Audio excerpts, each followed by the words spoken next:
The Last Prince, created by New York Times best-selling author Patrick Larkin.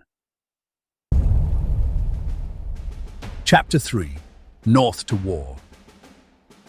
Shortly after dawn the next day, Nikanor, Quintus and Aristeides rode out to the field of Mars. Perdiccas and his senior officers were reviewing their troops before marching north to smash the rebelling Celts. First came squadrons of cavalry, raised from among Rome's middle-ranked equestrian order. Beyond them were maniples of Roman hastati, younger, lightly armored infantry. In the center stood the army's hardcore, a pike phalanx of veteran Macedonian soldiers. Then, additional maniples of Roman infantry, these older and more heavily equipped. Finally, more squadrons of cavalry provided by other Italian allies. Once the review was over, Perdiccas' troops swung into a column of march and moved north with impressive speed. The old general planned to hit the rebel tribes before they realized what was coming their way. Nikanor and his friends rode with the cavalry squadrons at the front of the column. We've covered a lot of ground already today. Perdiccas has his troops well in hand. That he does, Prince. He's spent his life commanding soldiers. But you sound uneasy somehow. This army may be unbalanced, with too many pikemen and too few light infantry. But the general's pike phalanx slaughtered the Celts the last time they attacked Rome, didn't it? It did. But that was in a battle on open ground of the general's own choosing. Let me guess. You don't think the Celts will be as obliging this time? They're barbarians, not fools. And now we're moving into their home territory, which is rougher and more heavily wooded. Have you spoken to the general about this? I did. He essentially told me to watch and learn from a master of war. Did he now? Not exactly the most subtle or diplomatic reply to a royal prince. I need Perdiccas far more than he needs me. And he knows it. So we do nothing? We just watch and learn?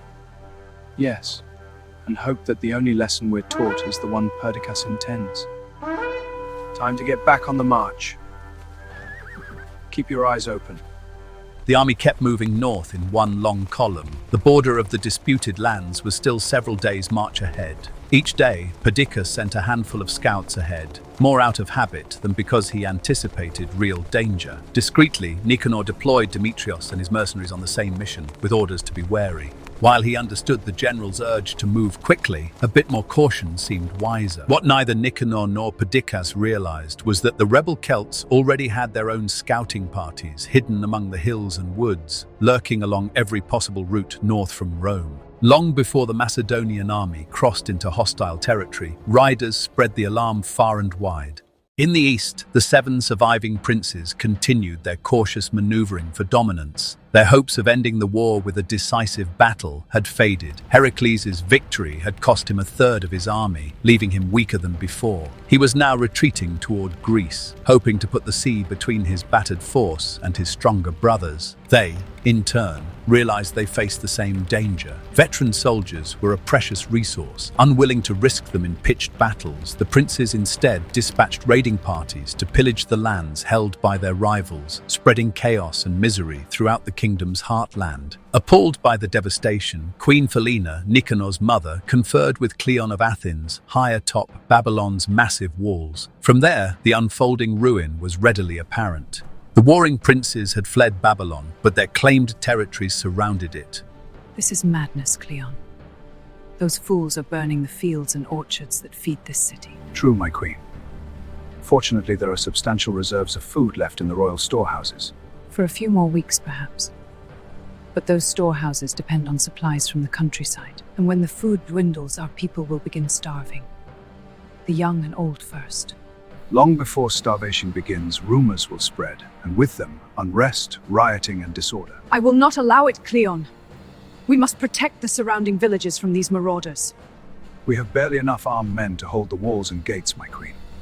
Nothing else. There are the retired veterans from Alexander's armies. Many have holdings nearby. Recall them to duty. But those are old men, my queen. Too worn to stand in a line of battle. Too old to fight, you say, to be sure. But not to train others. There are thousands of able-bodied young men in Babylon. Have Alexander's veterans instruct them? Raw recruits? Against the regular armies of the princes, they'll be cut down like grass. They won't face regulars. Just the raiders and thieves Nikanor's idiot half-brothers are sending. The outlying villages need aid, Cleon. And even half-trained armed men are better than none. Very well, my queen. We will order the king's old soldiers back to service. Within days, Felina's orders were bearing fruit. Understanding the danger Babylon faced, young men by the hundreds assembled in the city's squares. There, Alexander's aged veterans inspected them, weeding out those who lacked the strength and stamina to bear arms and armor. Once that was finished, they began the arduous process of turning apprentices, shopkeepers, craftsmen, and merchant sons into soldiers. As the inhabitants of Babylon mustered to protect their city, Perdiccas' army marched on toward the lands occupied by the rebelling tribes. After several days, the western foothills of the craggy Apennine Mountains loomed ahead. The Macedonian and Roman infantry and cavalry pushed on, climbing steadily as they entered a winding mountain pass connecting western and eastern Italy. Scouts caught fleeting glimpses of watchers on the higher ground, but saw no signs of larger numbers of enemy warriors. Still wary, Nikanor sent Demetrios and his Greek horsemen probing farther ahead. They returned the night the army reached the eastern foothills. I'm glad to see you back safely, Captain.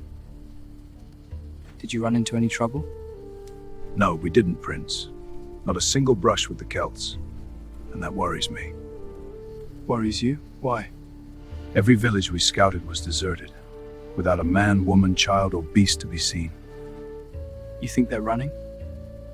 Pulling their people back before we can hit them? Running?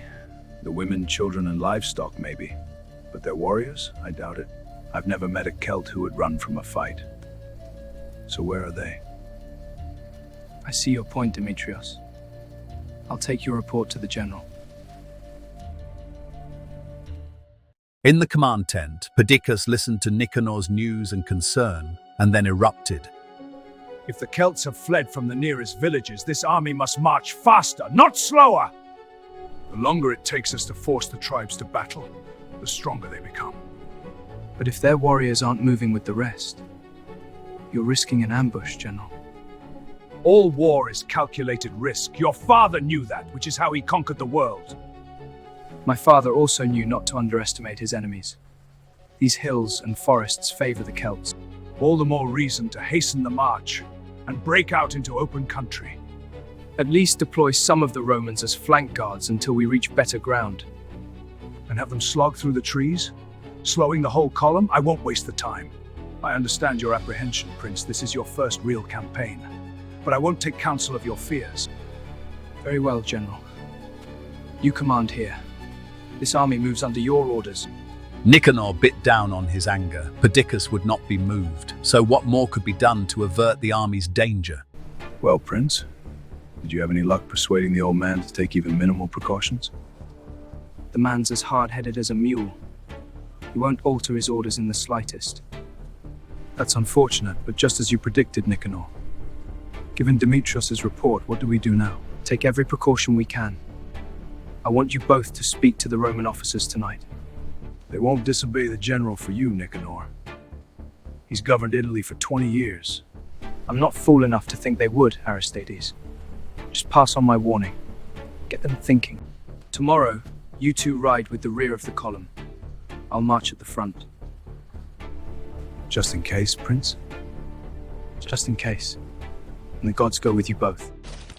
The next morning, the army set out as usual, marching northeast along a winding, narrow valley. Perdiccas' Macedonian veterans set the rapid pace. Thick woods crowned the high ground to either side. But despite Nikanor's warnings, only a handful of scouts covered the front and flanks of the long column as it snaked through this rugged country. Hidden from watching eyes, the Celts lying in ambush crept forward to the very edge of the trees, waiting until the Macedonian phalanx came within striking range. When their war horns signaled, thousands of warriors leaped to their feet and charged, roaring down the slope toward the stunned Macedonians. They struck home with the force of an avalanche of sharp-edged swords, axes and spears, and carved a brutal, blood-soaked path through their enemies. Unable to form its bristling wall of pikes, the phalanx broke into fragments, into little knots of soldiers fighting desperately for their lives. Perdiccas, riding confidently in the middle of his veterans, watched in disbelief as the tribesmen smashed into his column. By the gods!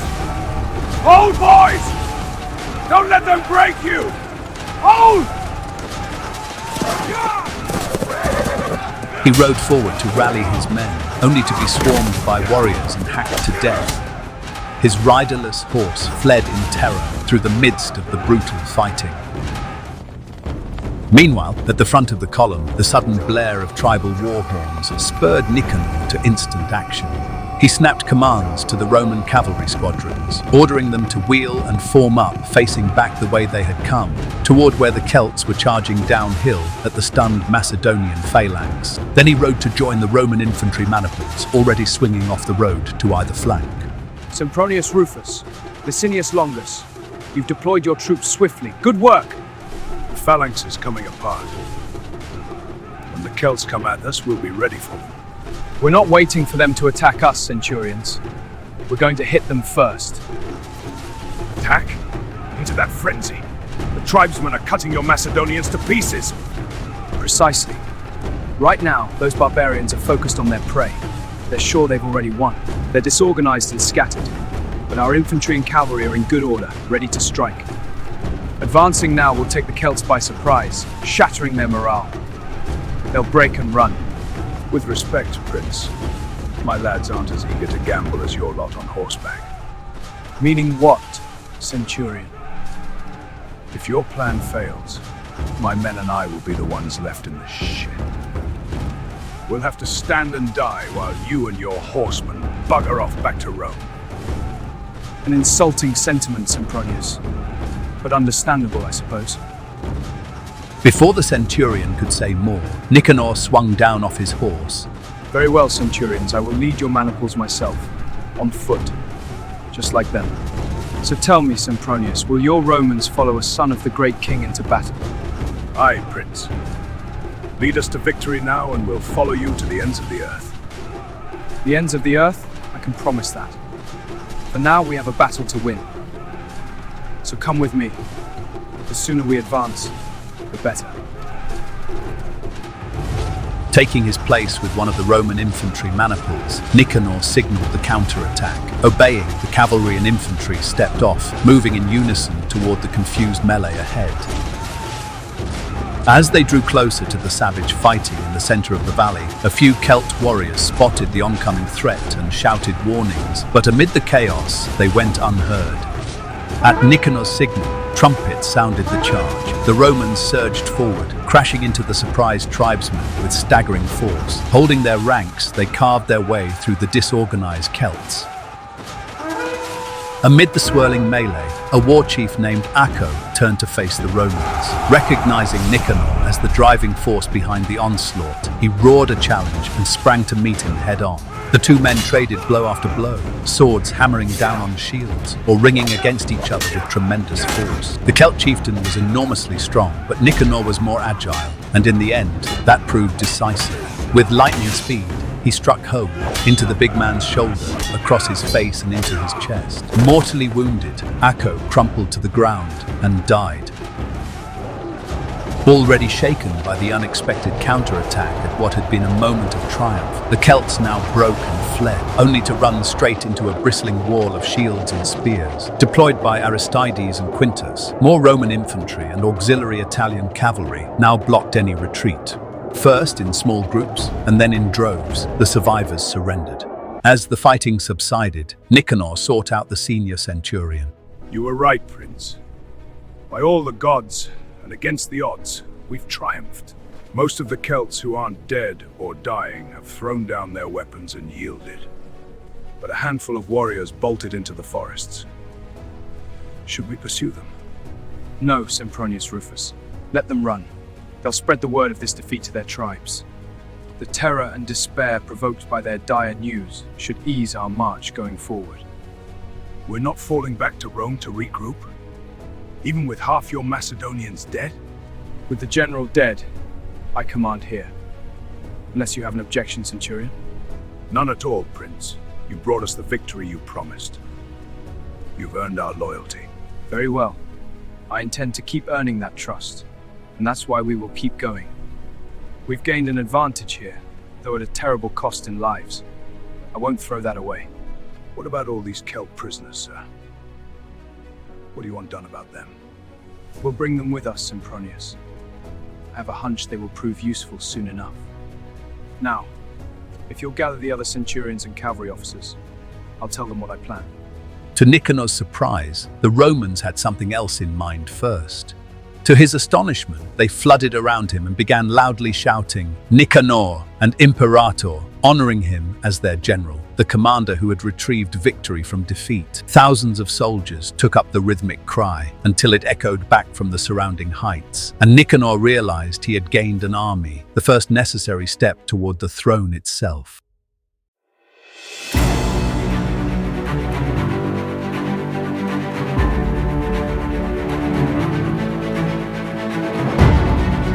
Next in The Last Prince, Nikanor must build on his hard-won success in battle, first negotiating a peace with the wily Celt tribal chieftains, and then winning over the stubborn Roman Senate and the leaders of the other Italian city-states.